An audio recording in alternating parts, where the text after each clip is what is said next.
Olá, meus amigos, boa noite a todos, cordiais saudações a todas as famílias aqui representadas na noite de hoje. Sejam todos bem-vindos, que a paz de Deus, de nosso Senhor Jesus Cristo e de nossa Mãe Maria Santíssima nos conceda a todos um momento de reflexão e de sabedoria. Amigos, como nós podemos ver na noite de hoje, vocês viram o tema, trata de um trabalho em torno da mocidade. Mas o jovem moço não significa que seja apenas aquele moço fisicamente. Este conteúdo é dirigido a todas as nossas almas ainda inexperientes, almas juvenis, ansiosas por ter, por possuir, mas sobretudo por competir. Isto é que nos deixa perplexos neste momento em que a gente passa a pensar como a vida é passageira. E quando a gente vai perceber a passagem desta vida, o correr deste mundo, muitas vezes é tarde demais. É tarde demais para voltar atrás. Mas fica o aprendizado, fica a certeza de que nós podemos recomeçar com novos aprendizados, ressignificando momentos em nossa vida que vão nos possibilitar ampliando essa área do nosso conhecimento. Então vejam bem, o Evangelho de hoje trata de uma reflexão sobre a importância da renúncia e do desapego material para que nós possamos alcançar a paz interior. O jovem que procurou Jesus naquela época era um jovem rico, muito rico. E ele era jovem, segundo Humberto de Campos, esse jovem se chamava Efraim, ele possuía aproximadamente 40 anos, mas desde a sua juventude que ele tinha essa ânsia por esse saber mais, conhecer um pouco mais. Mas observe que as suas riquezas, a sua influência material, o seu apego às coisas materiais, dado a sua influência e a expectativa de atender, olhe bem, a preocupação de atender às expectativas dos outros, os fez estacionar no momento mais glorioso da sua vida, que foi esse seu encontro com Jesus. Veja bem, qual era realmente o perfil desse jovem? Segundo Humberto de Campos, como nós falamos, era um jovem rico, um judeu de classe alta, um homem muito importante na sociedade em que ele vivia. Então ele procurava viver de acordo com a lei, e ele tinha conhecimento da lei. E como ele disse a Jesus, ele já conhecia os mandamentos, amar a Deus, não é? Amar a Deus sobre todas as coisas, amar ao próximo, tudo o que tratava da lei, ele já sabia. Mas havia uma necessidade, uma fraqueza, ainda a ser resolvida na vida daquele jovem. E Jesus percebeu e foi tocar justamente nesse ponto crítico. Observe que quando o jovem foi procurar Jesus, Jesus observou o seu amor à riqueza, percebeu de imediato e o fez ver, embora ele resistisse. Então, é sobre essa questão da propriedade que nós fomos buscar também nos ensinamentos de Emmanuel, que nos diz: olha, isso demonstra que o homem ainda não aprendeu a possuir. Não aprendemos. É minha casa, meu trabalho, minha vida, meu filho. Não é assim que a gente faz? Então, isso nos torna muitas vezes esquecidos da nossa verdadeira essência, que é imaterial.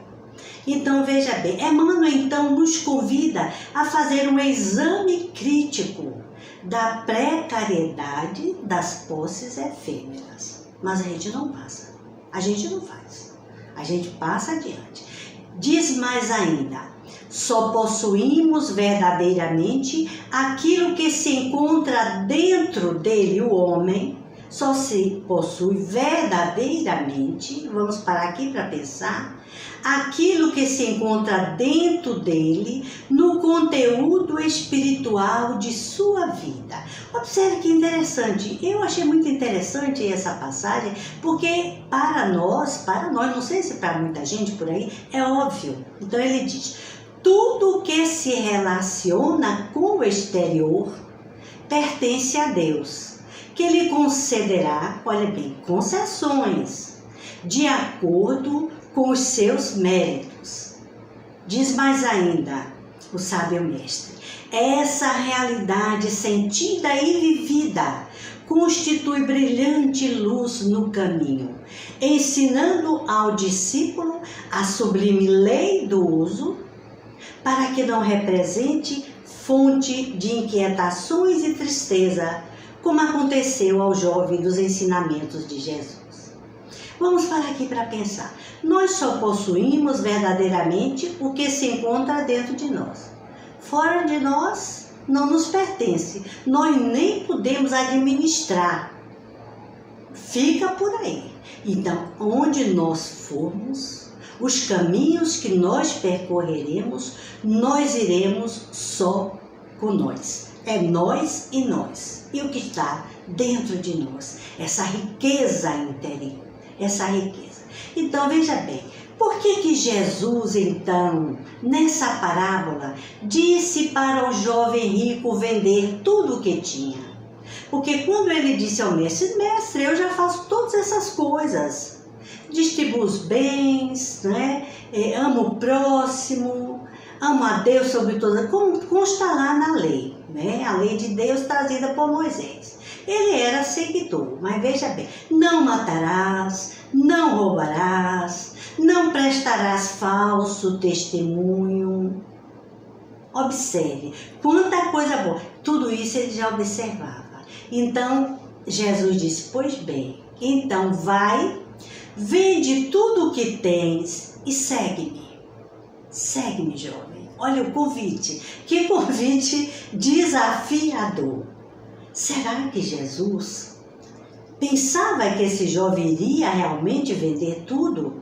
Acredito que não, meus amigos, acredito que não. Isso era um teste, era uma pegadinha de mestre, vamos assim chamar, era uma pegadinha de mestre, porque ele estava seguro. Jesus estava muito seguro diante daquele jovem. E o jovem rico saiu, que era muito apegado à sua riqueza, saiu, foi embora e não voltou mais. E não voltou. Observe que esta lição do desapego era justamente o que faltava a este jovem para que ele realmente conseguisse aquilo que ele desejava, a posse da vida eterna. Ele queria possuir a vida eterna. Era isso que ele estava pedindo a Jesus. Mas como podemos possuir a vida eterna se somos possuídos, se nos deixamos possuir pelos bens terrenos, pela vida da matéria? O que é isso, meu Deus? Então a gente faz isso mesmo. A gente vai no automatismo da vivência terrena, do dia a dia, da luta pela sobrevivência, esquece tudo isso. E Jesus não estava, observemos, ensinando para esse jovem, nem para nós, que é preciso doar para ser salvo. Vamos observar aqui alguns pontos. Eu gosto de chamar a atenção porque quando a gente percebe, a gente distribui e socializa. Será que para sermos salvos, para possuirmos a nós mesmos, a nossa realidade espiritual, a nossa vida eterna, nós precisamos doar bens? Será que Jesus estava falando isso nessa doação? Então, ninguém pode comprar salvação, meus amigos. Então, Deus nos salva, Deus nos liberta, Deus nos ama. É porque Deus nos ama. Nós não podemos agora negociar favores divinos. Olha, meu Deus, eu te dou isso e você me dá aquilo. Eu te dou mais isso e você, meu Deus, meu bom Pai, me dá mais isso, mais isso, mais isso. Continuamos negociando favores divinos. E isso é grave. Isso é muito grave, porque precisamos, sobretudo, numa fase mais juvenil de nossas vidas, nós precisamos aprender essa lição de mortalidade.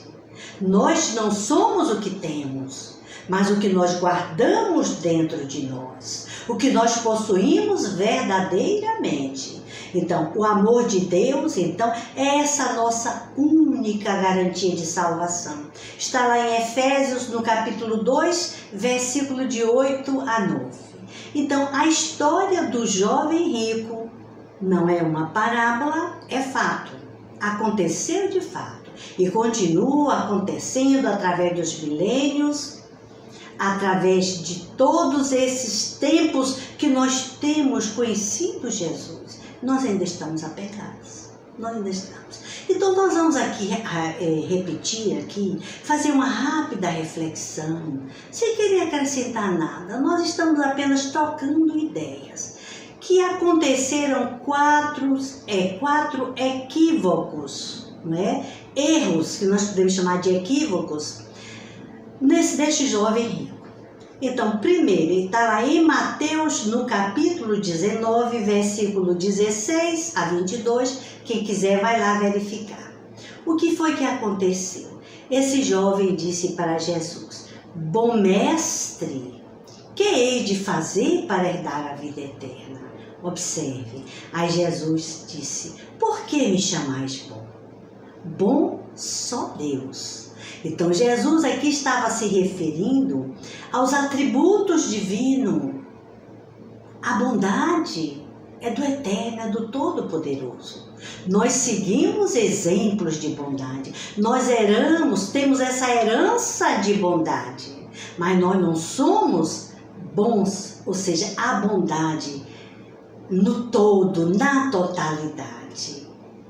Como filhos de Deus, nós recebemos essa herança. Então, observe que esse jovem já começou equivocado.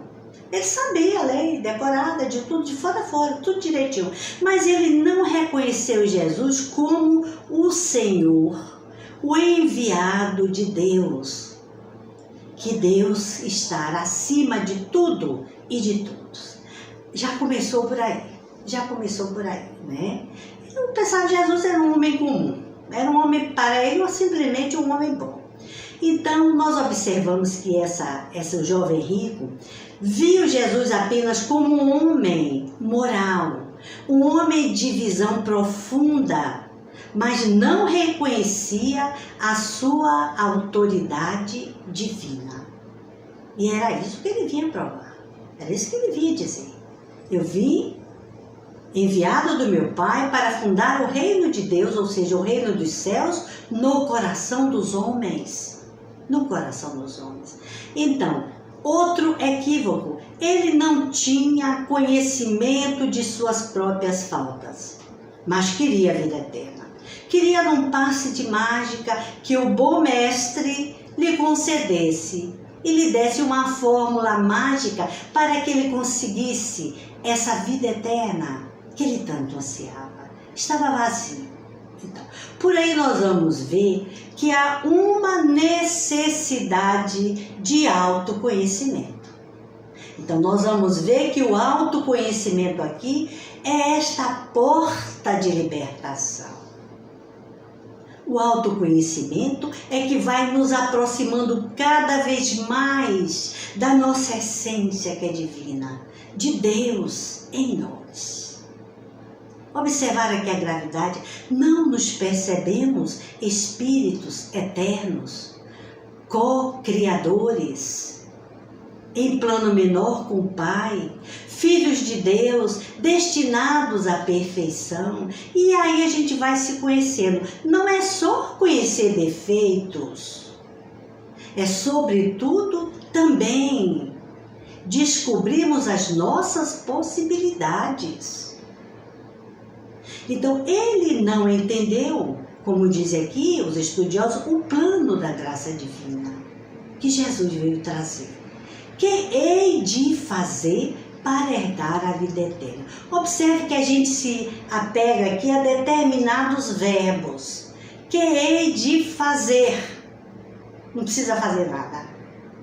Você, nem eu, nem nós precisamos fazer nada para herdar essa vida eterna.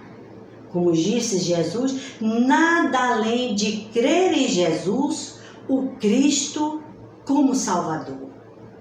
Jesus disse, eu sou o caminho, a verdade e a vida.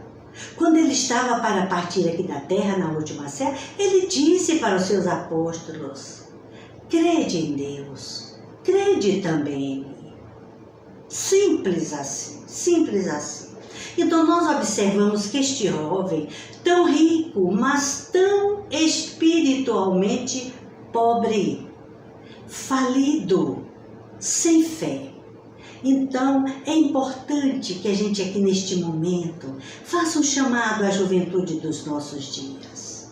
Necessidade de autoconhecer-se, desapego, cooperação e não competição.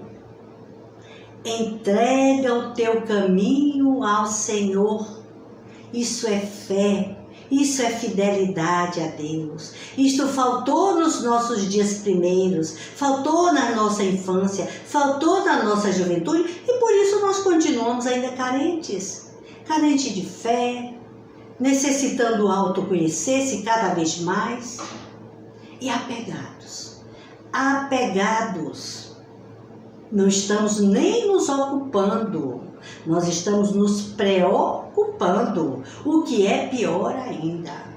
Então, esse sentimento profundo de fidelidade a Deus, que Jesus chamava naquele instante. Que momento magistral, meus amigos. Que momento singular do jovem Efraim diante de Jesus. Que encontro único. No entanto, ele não ficou, ele não permaneceu. Então observemos que este vazio existencial de Efraim, essa necessidade de integração, ele também passava por um momento de fuga. Ele ia para os jogos, ele ia para corridas de biga, não é? Tudo isto era fuga, através das competições. Então, competir, conquistar valores fora de nós e não dentro de nós. Havia em Efraim ali, como em todos nós ainda, um desejo de reconhecimento, de atendimento às expectativas sociais. Ele dizia, mas não, porque eu vou jogar, eu tenho que competir, eles me esperam, eles me aguardam. Há sempre uma desculpa. Depois, Senhor, depois eu penso nisso. Amanhã, talvez, quem sabe, eu tenha a mesma oportunidade deste encontro com Jesus. Aí é que nós vamos ler um momento crítico. Difícil, talvez esse tenha sido o pior erro de Efraim. O jovem Efraim foi embora. Deu as costas a Jesus e foi embora.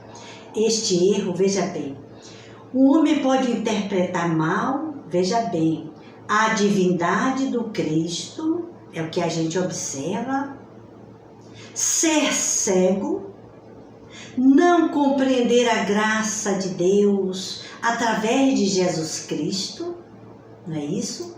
Pode desconhecer tudo isso, mas só se ele comprometer, só será salvo. Olha, salvar-se a si mesmo, se ele se comprometer e ficar com Jesus. André também desconhecia a natureza do Cristo. Pedro também desconhecia a natureza divina do Cristo. Não pense que foi fácil para eles. João, Mateus, Tiago, eles não compreenderam totalmente essa realeza de Jesus, mas eles ficaram, eles permaneceram com Jesus. E isto é que é o mais importante. Precisamos dar um tempo a nós mesmos, porque Jesus nos espera, Jesus nos aguarda. Jesus é o irmão sábio que nos conhece e que entende a nossa juventude, que também é passageira, e que entende os nossos equívocos, que também são passageiros. Observemos que na tempestade acalmada, os apóstolos fizeram 3 perguntas. Eles não perguntaram para si mesmos. Eles perguntaram: quem é este que acalma os ventos, as tempestades? Quem é este? Perguntaram entre si. Então, a barca é um momento ímpar de reconhecimento da fragilidade humana no mar da vida. Observem, no mar da vida, a nossa fragilidade de não reconhecimento da divindade do Cristo, do enviado de Deus. Então, eles ficaram com Jesus, é histórico, é verdadeiro, e estavam dispostos a comprometer-se a um estilo de vida, de aprender dele e com ele. Oh, meus amigos, que momento lindo! Ficaram, mudaram o estilo de suas vidas, continuaram aprendendo com Jesus. Então, se você, eu ou nós estivermos dispostos a caminhar todo o caminho, cada passo difícil, se atravessarmos o mar da vida vencendo as tempestades, em íntima relação com Deus e com a sua natureza, que é igualmente divina, então, meu jovem, então, meus jovens, Efraíns da vida, você é um sábio. Você é um sábio. Só sua vida é a vida em abundância. É preciso entender. Sua, meu jovem, é a vitória de ser. Não é a vitória, o enganosa do ter sobre o ser. Todos esses equívocos nos tornam infelizes, desapontados. Então, renúncia, desapego, transcendência. Não diga nunca, eu não posso. Eu tenho uma competição. Agora, não. Ouçamos Jesus que nos diz: segue-me, segue-me. A mensagem de Jesus, diz lá os estudiosos, e a Amélia nos chama a atenção, não é para anjos, é para todos nós. Renunciar e abdicar de valores passageiros não é alienar-se, não é alienar-se, é abrir mão das certezas e entregar-se. Entregar-se a Deus, ao Todo-Poderoso. E nesses sentimentos de entrega, de doação de si mesmo, só aí passar a viver a verdadeira vida, a vida eterna.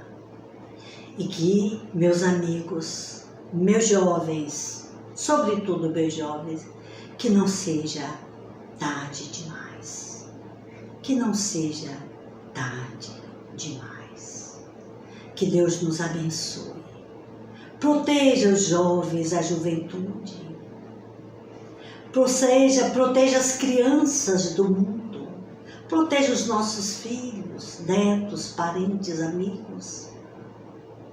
Protejam todos os povos que se encontram em guerra.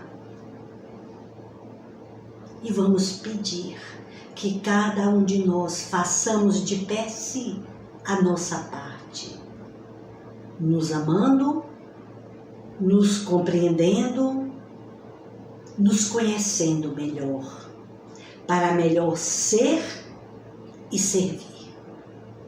Servir a Deus e não ao mundo. Servir a Deus no mundo de Deus. Muita paz para todos. Momento de oração e irradiação aos lares. Você já sabe como respirar. Sente-se confortavelmente. Aquietando a sua mente, ouvindo a música. Visualize a tela por alguns segundos. Sinta nesse momento as vibrações amorosas de Nossa Mãe Maria Santíssima, chegando até o seu lar. Visualize uma luz que surge em algum ponto do universo. Uma luz da cor do luar.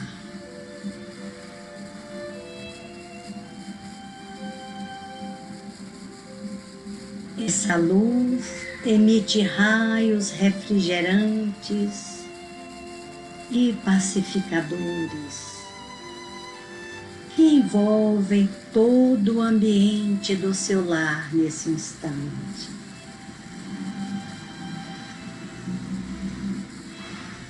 Os raios da luz do luar penetram nas paredes de sua casa, ilumina todos os ambientes, sala de refeições.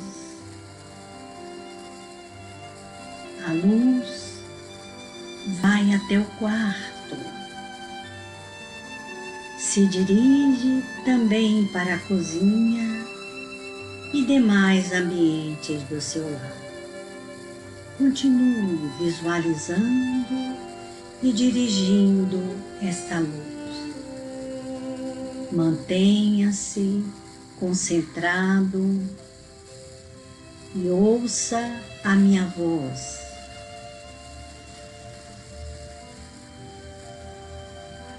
Ouça a música.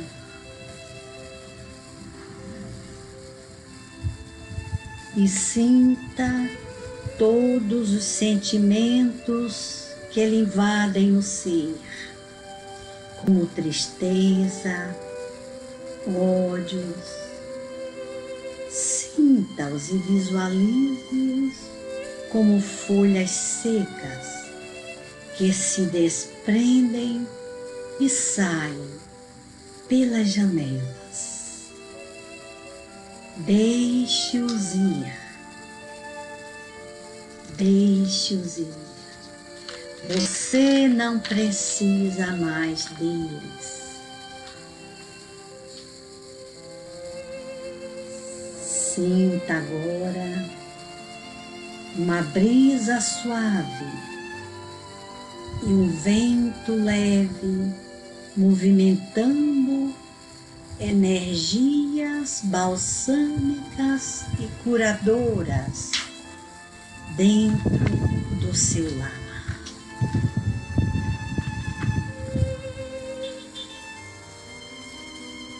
Mentalize as pessoas que você deseja ajudar.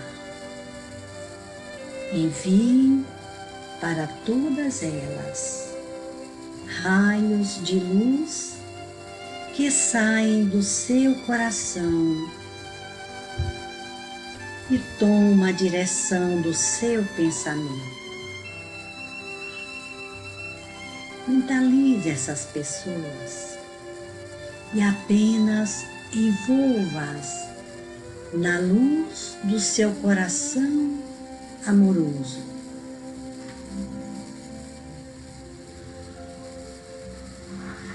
Dirija agora o seu pensamento para os lares em desarmonia. Vamos rogar a nossa Mãe Santíssima que envolva também nesse instante os leitos dos hospitais, os doentes do corpo e da alma.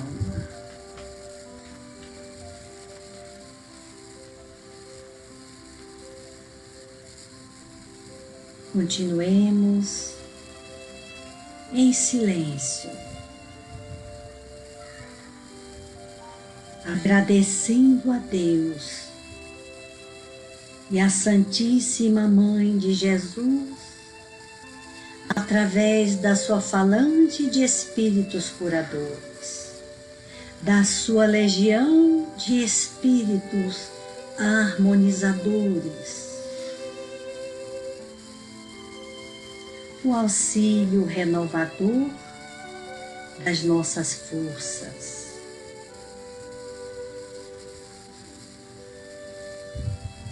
Peçamos pela paz do mundo,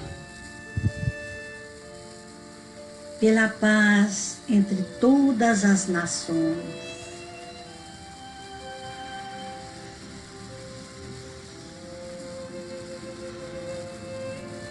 Continue respirando tranquilamente e retorne agora ao seu ambiente.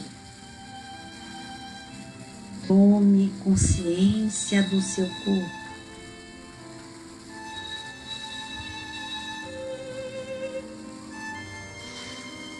Agradeça mais uma vez todas as bênçãos aqui recebidas.